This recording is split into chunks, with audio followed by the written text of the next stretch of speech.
Bonjour Michel Blanc. Bonjour. Alors vous êtes plutôt habitué à des rôles de loser magnifique. Incarner Gilles, un directeur de cabinet grave et sérieux, c'est le rôle que vous attendiez depuis longtemps?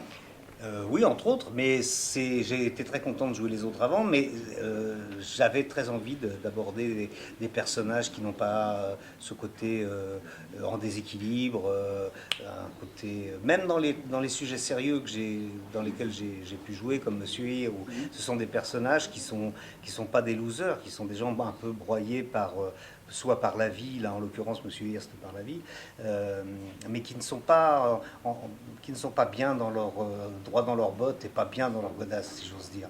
Et j'avais très envie d'aborder des personnages Plus sérieux. pas sérieux, parce que Monsieur Hir est un type sérieux et c'est un personnage sérieux. Mais comme je vous l'ai dit, des personnages de conviction, des personnages qui sont sûrs d'eux et des personnages qui avancent sans déséquilibre, sans faille, sans état d'âme. Ça me plaisait beaucoup.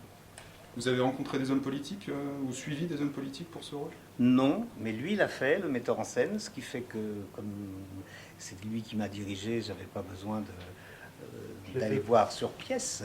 Et puis depuis j'en ai rencontré parce qu'on fait des projections des hommes politiques et c'est assez formidable de voir des directeurs de cabinet, parce que je joue un directeur de cabinet, venir me dire ah ben c'est vachement juste, c'est exactement ça, c'est comme ça que ça se passe. Donc c'est toujours très rassurant et c'est une bonne récompense pour un acteur. Alors certains de vos camarades du Splendide affichent publiquement leurs opinions politiques, comme Josiane Balasco qui est plutôt à gauche, Christian Clavier plutôt à droite. Vous êtes plutôt à gauche ou à droite? Mais moi j'estime que ça ne... Alors, je ne critique pas les gens qui militent parce que c'est absolument respectable. Je ne veux pas...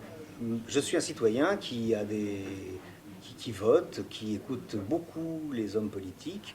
Je ne sais rien de plus que les gens qui nous regardent en économie, en affaires étrangères, en tout ce que vous voulez.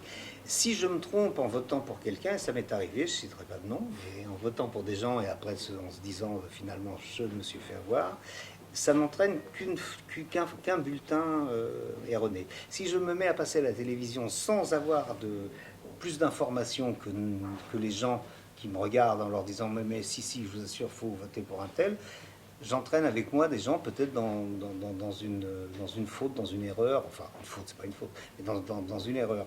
Et ça je ne veux pas le faire. Et puis je ne pense pas que j'ai quoi que ce soit de plus que le citoyen moyen au plan de la citoyenneté. Donc c'est pour ça que je n'en parle pas.